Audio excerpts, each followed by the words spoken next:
A pessoa pergunta: o que é a alma do mundo? Como estamos diante desta alma do mundo? É que o planeta tem alma? O que é isto? O que nós chamamos de alma do mundo é aquela essência que penetra tudo em um determinado planeta, em um determinado mundo. Então, esta essência do planeta, esta essência do mundo, permeia desde os átomos até os homens. Tudo aquilo que existe está dentro desta essência, desta alma do mundo. Cada mundo tem a sua essência.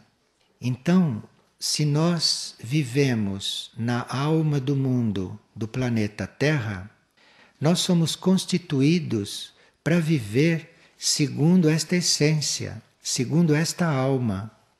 Então, cada um de nós tem uma essência que corresponde à alma do planeta onde estamos. E a alma do mundo no planeta Terra é uma alma bastante ampla. Estando nesta alma do mundo, nós podemos experimentar, podemos estar bem vivos e conscientes, desde estados de consciência paradisíacos até estados de consciência inferiores. Isto faz parte da alma do mundo, faz parte da essência do mundo. Então nós estamos naquele nível da alma do mundo com o qual estamos sintonizados.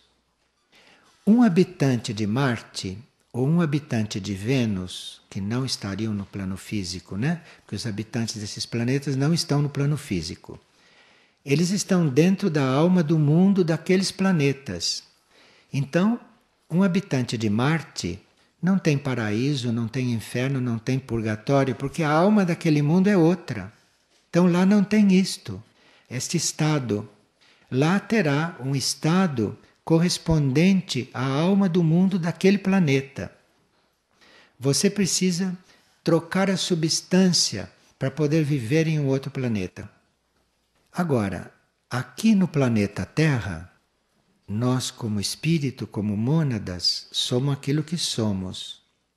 Mas quando surge a nossa alma, quando a nossa alma acontece, naquela transição do reino animal para o reino humano, surge a alma. Quando a nossa alma acontece, esta alma é feita com a substância da alma do mundo. Por isso que se diz que a alma precisa ser salva, porque a alma é feita de uma substância, não de um planeta sagrado, compreende? Então nós não podemos nos confundir com isto. Nós, como indivíduos, somos a nossa mônada, somos o nosso espírito. Como alma, nós somos um núcleo de consciência feito com elementos da aura deste mundo, feito com elementos da alma do mundo. Por isso é que a alma precisa ser salva, porque o planeta Terra não é um mundo iniciado, não é um mundo evoluído. O planeta Terra é um mundo em evolução. Então, a substância da nossa alma, esse nosso núcleo de consciência, precisa ser salvo, precisa ser elevado. Ele tem que chegar a regenerar a sua substância para que ele seja integrado no nosso espírito. Isto é uma visão do processo da alma, do processo do eu superior. Porque o eu superior nasce a uma certa altura, né? Nós não tínhamos o eu superior desde o princípio. Como animais, nós não tínhamos ainda o eu superior. O eu superior nasce com o material da alma do mundo, em que a mônada está encarnada. Então a mônada tem muito trabalho com essa alma. É preciso regenerar os elementos desta alma. Por isso é que se usa a expressão salvar a alma. Pois não. E a substância da mônada? A substância da mônada é cósmica. A substância da mônada é cósmica. É outra substância. Então a mônada encarna na matéria e a uma certa altura surge esse núcleo que é a alma. Este núcleo não é só substância da mônada. Este núcleo é substância do mundo em que a mônada está encarnada, em que a mônada está projetada. Pois não. Quando se evoluciona em outros mundos. Ela está perguntando como é que seres podem ir para mundos inferiores. Isto não quer dizer mundos inferiores, quer dizer planos inferiores deste mundo. Viu? Neste mundo existe desde os planos superiores até os planos inferiores. Então, quando se diz que um foi para um mundo inferior, é dentro deste mesmo mundo. É um plano deste mesmo mundo. Mas tudo isso está sendo dito porque esta alma, este eu superior, ele nasce no reino animal ou na passagem do reino animal para o reino humano. Ele é uma substância desse mundo e para nós irmos desenvolvendo já contatos extraplanetários, nós precisamos ir ingressando naquilo que se chama de vida incorpórea, ou de vida imaterial, ou de vida inanimada em certos casos. Isto é possível na evolução humana. Então nós, como seres humanos, podemos viver no corpo, podemos viver na terra, mas temos uma possibilidade de viver em outros mundos, desde que a nossa alma já tenha evoluído, já tenha sido absorvida, e nós então podemos estar numa vida incorpórea. Agora, vida imaterial, que é uma que nós somos convidados a fazer, não?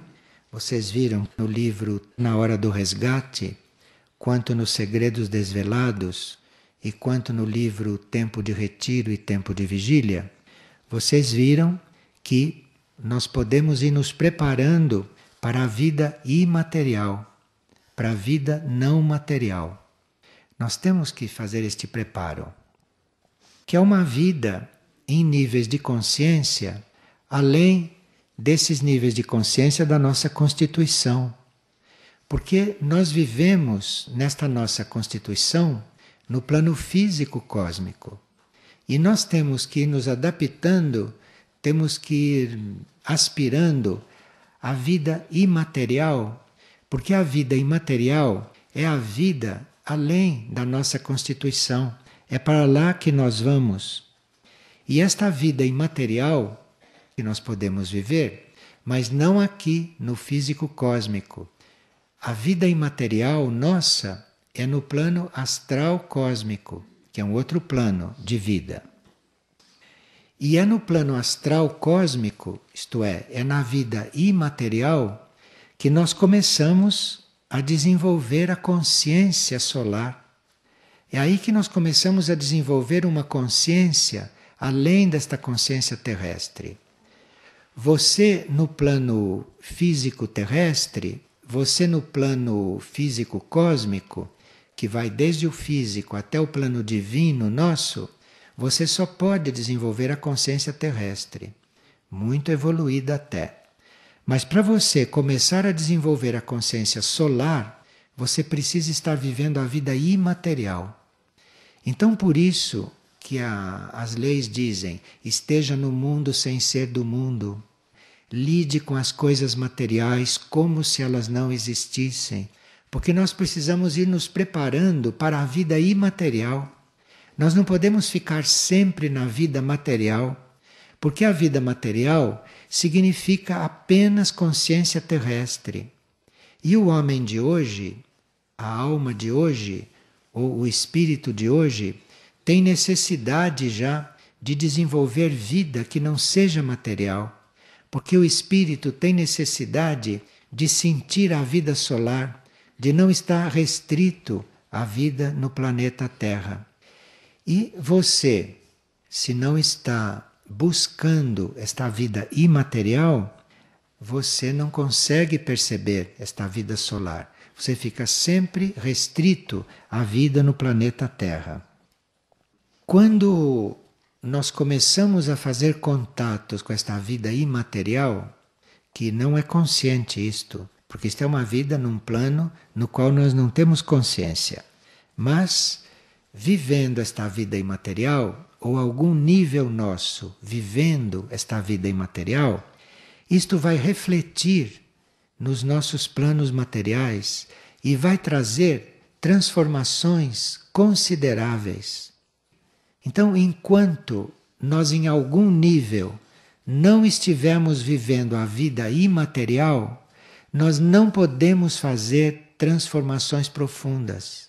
Nós só podemos fazer transformações de trocas, trocar um estado para o outro. Então você passa de um estado de calma para um estado de mais calma, para um estado de harmonia, mas você vai trocando um estado para o outro, você não se transforma realmente, você não muda de estado, você não se liberta desses estados. Você precisa sempre estar buscando a harmonia, buscando a beleza. Você tem que estar sempre buscando essas coisas superiores. Para você começar a realmente fazer contato com isto é através da vida imaterial, porque só na vida imaterial é que isto realmente existe. Os nossos conceitos, todos eles, deveriam ser abandonados, porque senão nós não saímos da vida material. Isto é muito delicado, porque nós temos muitos conceitos que podem ser positivos, temos muitos conceitos que são muito construtivos, mas tudo isto é vida material. Por mais elevado que seja o conceito que nós tenhamos de alguma coisa, isto é vida material. Para nós entrarmos neste outro tipo de vida, isto é, para nós um dia entrarmos na vida imaterial, nós precisamos ir desconfiando, abrindo mão ou abandonando os nossos atuais conceitos. Porque os nossos atuais conceitos a respeito de qualquer coisa são sempre conceitos materiais. Porque nós não vivemos a vida imaterial. Então não podemos ter um conceito realmente maior. Então nós temos que estar abrindo mão dos nossos conceitos, que é para termos a possibilidade de ver as coisas imaterialmente. Porque senão nós passamos de um conceito para o outro. Nós passamos de um conceito inferior para um conceito superior. Mas tudo isto é vida material, porque se é conceito, é vida material. E isto não tem nada a ver com a vida imaterial. A vida imaterial não tem conceito algum desses que nós temos, mesmo os melhores. Então, aquele livro Sinais de Contato tem uma coisa por trás que não foi escrita ali. E esta coisa que tem por trás é a energia para nós irmos contatando a vida imaterial. Eu não me lembro se o livro diz isto, mas aquele que saiu do corpo, que foi transmutado, foi transferido para uma área da consciência onde ia começar a experimentar a vida imaterial e a vida inanimada. Então, por isso é que foi retirado do corpo, para que pudesse, começando, dar os primeiros passos na vida imaterial. Então, muitas vezes, aquilo que está dentro de nós, o nosso ser superior, necessita de vida imaterial. E aqui na Terra é impossível. Então este ser superior é retirado dos corpos terrestres para começar os primeiros estágios na vida imaterial. E claro que aquele corpo tem que ser ocupado por um outro, se aquele corpo tem que continuar alguma tarefa aqui. E essas transmutações de mônada, como aquela que é descrita naquele livro, aquilo é uma necessidade quando o ser interior, quando o indivíduo tem necessidade de vida imaterial. E aqui e nesses corpos não pode fazer. Então aí o indivíduo vai fazer a vida imaterial nos planos imateriais e os corpos prosseguem no seu karma material ocupados com outro indivíduo. Ou se forem corpos que tenham já uma certa disciplina, nem precisam ser ocupados por outro indivíduo. Isso também não está dito lá no livro. Então, se esses corpos já têm uma certa disciplina, coisa que o livro não descreve, não precisa ser ocupado por um outro indivíduo. O indivíduo sai, vai fazer a vida imaterial e as naves laboratório, fazem certos contatos, certos circuitos naqueles corpos que eles consigam viver conectados com aquele que partiu para a vida imaterial ou conectados com algum outro indivíduo que nem precisa estar encarnado para aqueles corpos funcionarem. Pois não. Esses seres extraterrestres, eles fogem dessa lei, né? Quando eles enviam. Os seres extraterrestres são de outras substâncias, que são de outros planetas, são de outros mundos. E se são de mundos mais adiantados, eles conseguem manejar as leis deste mundo. Então, se neste mundo houver um indivíduo que precise fazer um estágio numa vida imaterial e os seus corpos continuarem aqui, é preciso da tecnologia extraterrestre para que isso possa acontecer. Porque ali tem que se dar uma forma daqueles corpos continuarem ocupados por um outro indivíduo ou reorganizados de forma que possam continuar sozinhos. Até que aquilo que foi para o mundo imaterial possa retomar estes corpos depois do seu estágio. Então existe esta vida imaterial que nós todos temos que um dia alcançar. Temos que um dia alcançar, mas isto não é substância terrestre. Agora, além desta vida imaterial, nós ainda dispomos de toda a evolução inanimada. Esta evolução inanimada é um tipo de vida que está muito próximo da consciência única, da consciência da unidade. Mas primeiro, o nosso ser tem que fazer estágios na vida imaterial para depois passar para a vida inanimada. E aí da vida inanimada acontece uma união com o todo. Isto tudo é tema de sinais de contato, que está nas entrelinhas daquele livro. Pois não. Para a vida imaterial é preciso que seja um iniciado? Para a vida imaterial, é preciso que o ser interior já tenha feito as experiências necessárias na vida material. E como os corpos ou como parte do karma ainda está no plano material, ele não precisa ficar impedido de fazer o seu desenvolvimento. Então ali pode acontecer uma transmutação. Isto é uma das formas de transmutação, que foi aquela forma que aconteceu lá, naquele livro. Isso tudo tem que estar dentro da lei, tudo dentro da lei. Isto são leis, é que são leis não conhecidas na Terra. Isto tudo não é fora da lei. Isto são leis, mas não terrestres. Mas há um percurso para nós chegarmos nestas leis. Lá na trajetória do fogo existe essa visão, existe esse trajeto. Agora, nós precisamos dessa vida imaterial a uma certa altura, porque precisamos ir nos ligando com esta fonte única e com esta vida única. Mas é só naquilo que a gente chama de vida inanimada, que é completamente desconhecida aqui na Terra, que é impossível viver na Terra, é através da vida inanimada que nós vamos nos identificando com esta vida infinita, com o infinito e com tudo aquilo que é a vibração na fonte infinita. Então é como se a gente estivesse tocando um assunto que vai desenvolvendo em nós muitas aberturas, vai desenvolvendo em nós muitas ligações, mas não ligações com o que é material. Essas ligações são sempre cada vez menos materiais, até que o ser tenha uma necessidade de vida imaterial. Então aí deve haver no ser uma outra solução para as encarnações dele, ou ele pode entrar na lei da transmutação e dentro do equilíbrio continuar um processo material, mas ao mesmo tempo não ficar restrito àquela vibração. Esse livro Sinais de Contato deveria ter uma continuação, mas não sei se vai acontecer, mas a continuação seria isto, seria esta. E uma pessoa está pedindo que se fale sobre a respiração consciente. Isto é, inspirar, reter, expirar, tornar a reter.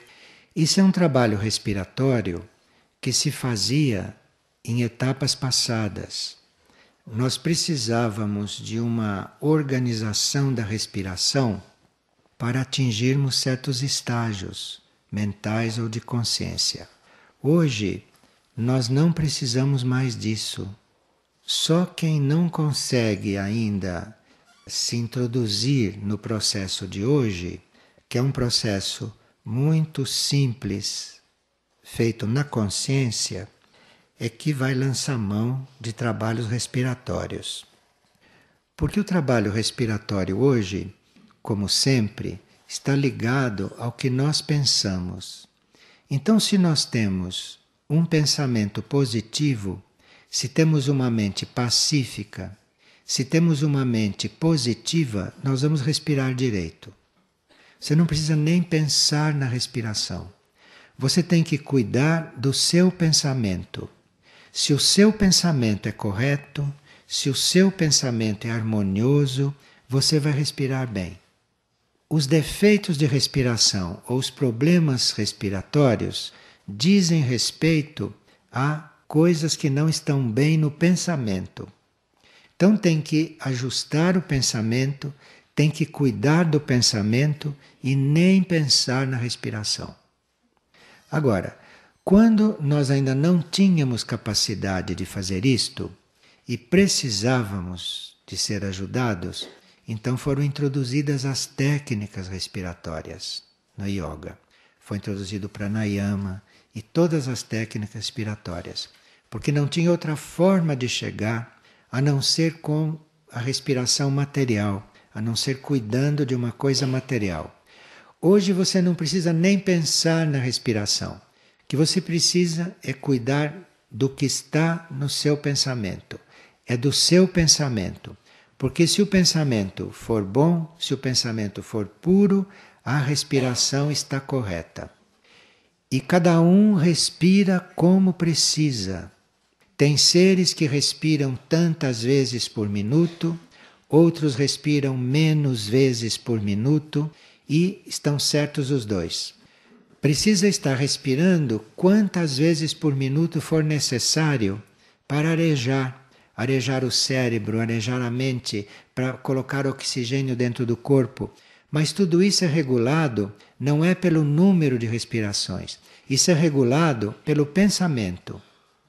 Se o pensamento é simples, se o pensamento é tranquilo, se o pensamento é positivo, se o pensamento não é negativo, a respiração entra naturalmente no ritmo correto, no ritmo que o cérebro precisa para ser bem oxigenado, no ritmo que nós precisamos para aspirar tudo isso que o ar nos traz. Então, nós não podemos aqui estar falando sobre inspirar, reter, expirar, reter, porque isto não é o trabalho mais hoje. A não ser para alguém que não consiga fazer este trabalho com o pensamento. Isto aqui não consiga colocar o pensamento num nível positivo, colocar o pensamento num nível de sanidade. Então ele tem que ser ajudado pela respiração para ter essa oxigenação correta. Mas se você tem um bom pensamento, se você tem um pensamento positivo, você pode esquecer respiração, que nunca vai ter falta de ar, nunca vai ter pressão alterada, nunca vai ter nada disto. É o pensamento que é o trabalho, hoje. Você precisa saber, durante a sua respiração, que entre uma coisa e outra tem um intervalo. E que naquele intervalo você consegue maior lucidez. Mas isto é outro trabalho, isto é outra coisa. Caso da asma. Caso da asma, pois é. É uma falta de respiro espiritual em vidas anteriores, porque ninguém fica asmático na mesma vida. A asma é uma coisa que teve origem em vidas anteriores. Como não houve respiro espiritual, como a pessoa não se dedicou o suficiente a coisas do espírito, às leis do espírito, numa vida ele entra com asma. Isto é É o resultado desta falta, desta respiração. Então, o indivíduo que tem asma, ele tem que reencontrar os seus pontos espirituais, tem que se dedicar a eles, e não é verdade que a asma não tenha cura. A asma tem cura, desde que ele reverta o processo. A pergunta sobre a respiração se referia a esse trabalho? Bem, a respiração está ligada a tudo, não? Porque nós somos muito coligados com o ar, então a respiração está coligada com tudo. Mas você não precisa pensar na respiração. A respiração é tão importante, é tão fundamental, que a gente não precisa pensar nela, que é para ela ser como tem que ser. Você precisa estar com o seu pensamento correto. Aí você vai respirar bem. Clinicamente, do ponto de vista médico, pode até precisar de um exercício respiratório. Mas isto é como você fazer um procedimento médico, é como você tomar um medicamento. Então você vai fazer a respiração. Mas isto é um procedimento de saúde. Não é disso que nós estamos falando. Nós estamos falando da respiração normal. E uma pessoa pergunta se é possível que numa mesma vida, uma pessoa que desceu a planos inferiores de consciência possa se recuperar e prosseguir. Sim, a gente pode, no momento em que toma a decisão, já ir mudando de plano. Pode ser sim na mesma vida. Depende da decisão que o indivíduo tomou. A partir daquela decisão, as coisas começam a mudar. E se ele tomou aquela decisão e ainda não está no fim da vida, se ele tomou aquela decisão no meio da vida, a partir daquele momento as coisas já começam a mudar. E ele começa então a mudar de plano. E uma pessoa sonha continuamente com chão sujo. Ela sempre tem receio de colocar o pé e assim por diante. Quando ela está descalça, ela tem nojo de tocar o chão, etc. O chão está sempre sujo. O que quer dizer estes sonhos? Então, quer dizer que você tem que começar uma purificação dos seus atos. Você tem que começar uma purificação das suas ações. E uma pessoa pergunta por que aqui em Figueira eu nunca sei que dia é hoje. Num certo nível da Figueira, o tempo e o espaço são completamente diferentes. Então aqui na Figueira, num certo nível, é Figueira, mas lá o tempo não passa, lá o espaço é infinito. Então, se a pessoa realmente se integra na Figueira, ela começa a sentir o tempo e o espaço diferentes. Se uma pessoa realmente se integra na Figueira, ela deixa, por exemplo, de se preocupar com a sua idade. Ela deixa, por exemplo, de achar que está velha. Se ela acha que está velha, é porque ela não se integrou realmente aqui. Ou ela acha que ela é jovem demais, ou ela acha que ela é imatura, que ela é uma criança. Isso é sinal que ela não se integrou aqui realmente. Porque quando a gente vai se integrando aqui, a gente entra num outro tempo e num outro espaço. O que não quer dizer que a gente esqueça deste tempo e deste espaço, porque nós temos uma mente encarnada aqui. Então não podemos nos abstrair deste tempo e deste espaço. Mas, mesmo tendo que estar neste tempo e neste espaço material, nós já podemos viver os outros espaços e o outro tempo de Figueira. Você pode, por exemplo, tomar um carro aqui e já ter a consciência de lá onde você vai chegar. Porque você está num outro tempo e num outro espaço. Seu corpo ainda não chegou lá. Mas você já chegou, você já está trabalhando lá, você já está cuidando das coisas de lá. Não precisa fazer este itinerário para chegar lá. Você dentro da Figueira já está lá.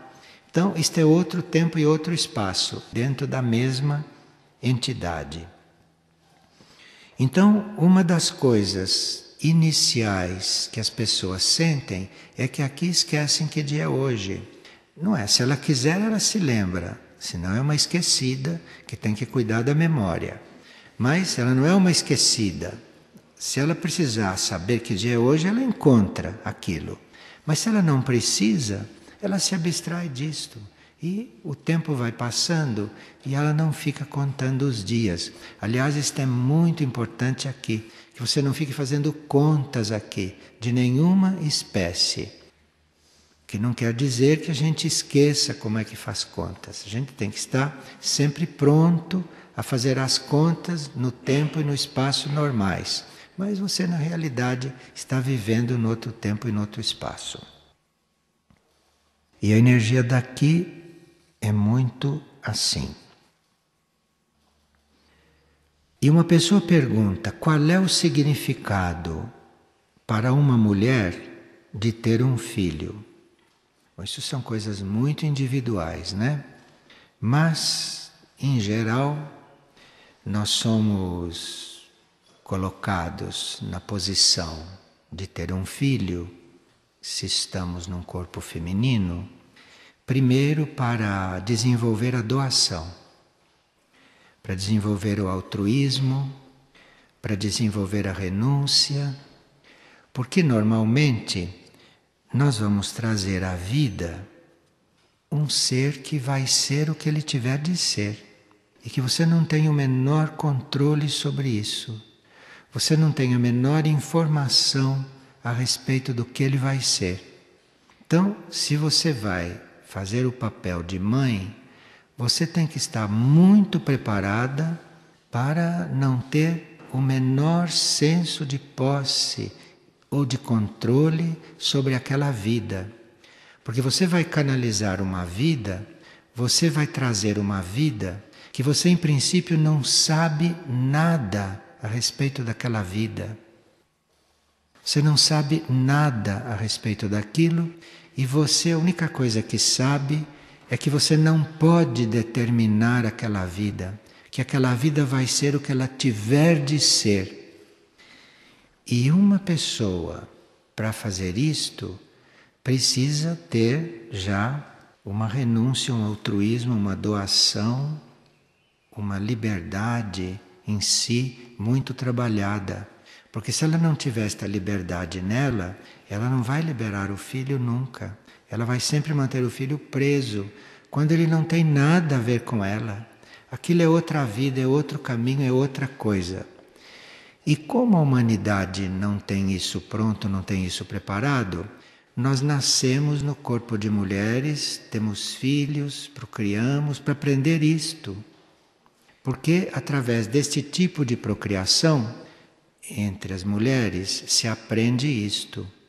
Porque uma criatura que ainda não sabe que o outro é livre, então ela começa a ter encarnações como mãe para ela aprender que o filho é outra coisa.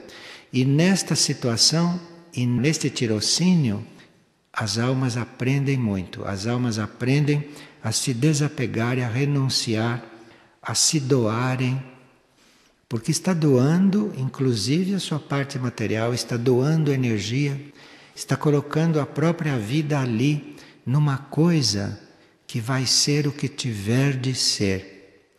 Quando as mulheres compreendem isto, não precisam mais ser mãe, porque já aprenderam, aí deixam essa tarefa para outras. Então, por isto que as mães não são completas, não são ótimas, porque são seres que estão aprendendo isto. E na hora que aprendem, acabou, não precisa mais. Já pode mudar de trabalho, já pode mudar de escola. Aí não precisa mais. Embora alguém que já aprendeu isso possa ainda ter um filho. Então este filho é um privilegiado, porque nasceu de alguém que já compreendeu isto tudo. Mas isto é raro. Sim.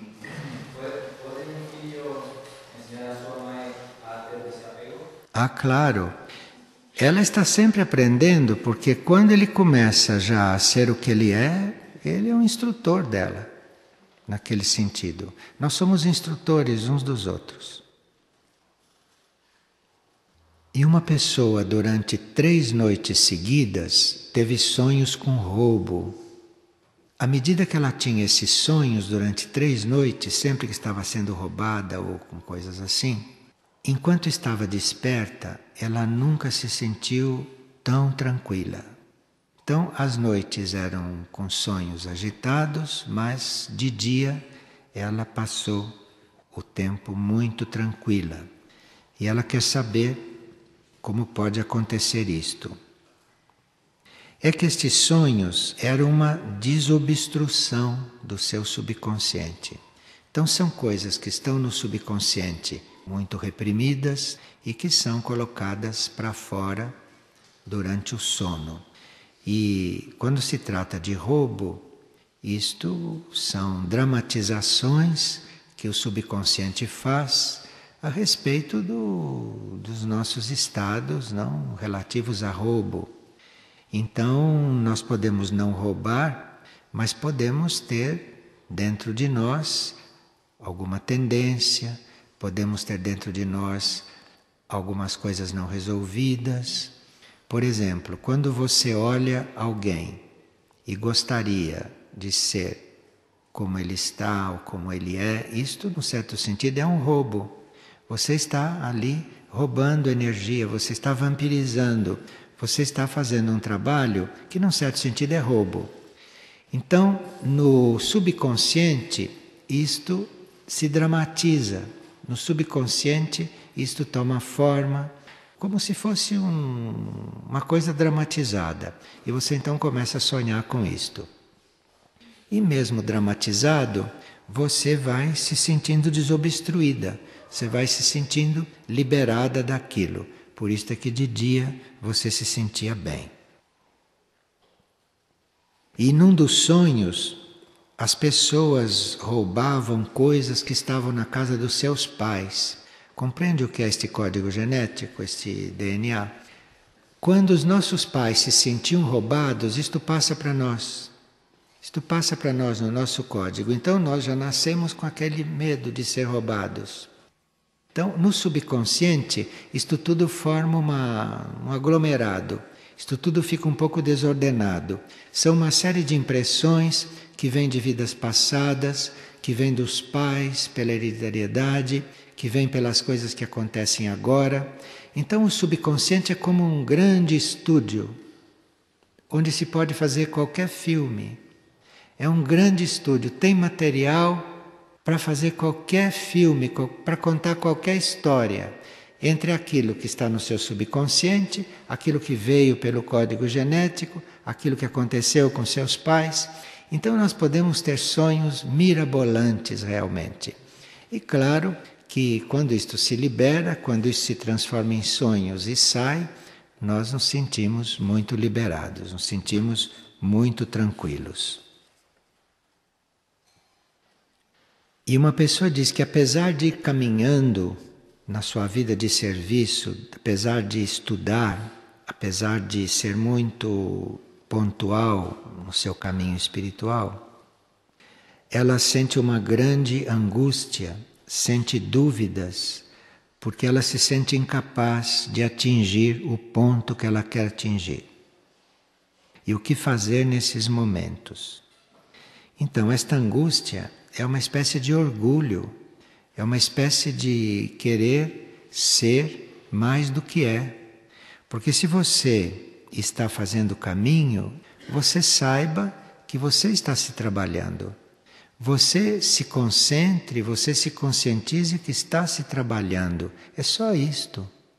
Agora, o que vai acontecendo, os resultados, isto tudo você entregue. O seu papel é ir se trabalhando, nada mais. Se você vai além disto, você começa a se complicar. Então, você tem que se trabalhar, só isto. Não tem que estar medindo, não tem que estar se julgando, não tem que querer outros resultados. Você se ocupe de se trabalhar, nada mais. Esta pessoa é uma pessoa que lê. Então, em certos livros, estão descritas as experiências místicas de outras pessoas. Os escritores válidos descrevem as próprias experiências místicas e descrevem o próprio caminho para nos ajudar, para nos estimular, para nos treinar, e não para que a gente fique querendo que as coisas aconteçam como aconteceu para eles. Então, a gente fica achando que precisa passar pela mesma experiência, que a gente precisa fazer o caminho como aquele fez. E não é assim. A vida destas criaturas nos é contada para a gente ter uma referência, mas não que a gente vá ser como eles foram e que as coisas vão acontecer como aconteceu com eles. Cada um tem um próprio caminho e há um que é totalmente interior, interno, do qual a personalidade não tem o menor conhecimento. Então, você teria que se trabalhar, você tem que se esforçar, tem que se purificar e nada mais. E deixar. Porque você não vai saber nunca em que ponto está. Você não vai saber nunca como é que estão as coisas dentro de você. Inútil querer saber porque não vai saber. A não ser que você crie isso com imaginação e que com a imaginação fique tendo reações, fique tendo confirmações daquilo que você imaginou. Mas esse é outro mecanismo, isto não é realidade. O que está acontecendo realmente dentro de você como caminho, você não sabe, você não tem consciência. Então, quando você acha que está caminhando pouco ou acha que está caminhando muito, você está iludido, porque você nunca sabe a quantas andam estas coisas. Então, se você persiste no caminho, se você está caminhando, então está tudo bem. Não precisa mais do que isto. E a pessoa diz que, embora estudando e lendo e praticando, que ela não se lembra do que lê, que ela não memoriza o que lê. E ela então está muito preocupada com isto. É sinal que o que você está absorvendo está produzindo contatos internos, está trabalhando você internamente, está trabalhando você interiormente. E se você continua estudando, se esforçando, é porque as coisas estão acontecendo. O importante quando se lê um livro é a impressão que a gente recebe e o trabalho que aquela impressão fez dentro de nós. Então, se você é tocado por um trecho de um livro, se você é tocado, é importante aquele toque, é importante aquela impressão. Então tem pessoas que quando são tocadas por uma coisa que encontram em um livro, elas geralmente interrompem a leitura e ficam cultivando aquele toque. Ficam ali em silêncio sobre aquele toque, porque ali aquilo desenvolve, aquilo pode ir se desenvolvendo. Isto que é o importante, isto que é o principal. Agora, tem uns que rememoram, tem uns que sabem o que leram, sabem, memorizam, e outros que não. Mas o importante não é memorizar. O importante é realmente você ser tocado e acolher aquilo lá dentro e permitir que aquilo lá dentro desenvolva. Mas o que acontece lá dentro escapa completamente ao seu controle. E a sua memória lá não desce, sua memória não sabe o que está acontecendo lá. Então, memorização são coisas que alguns têm essa possibilidade e outros não.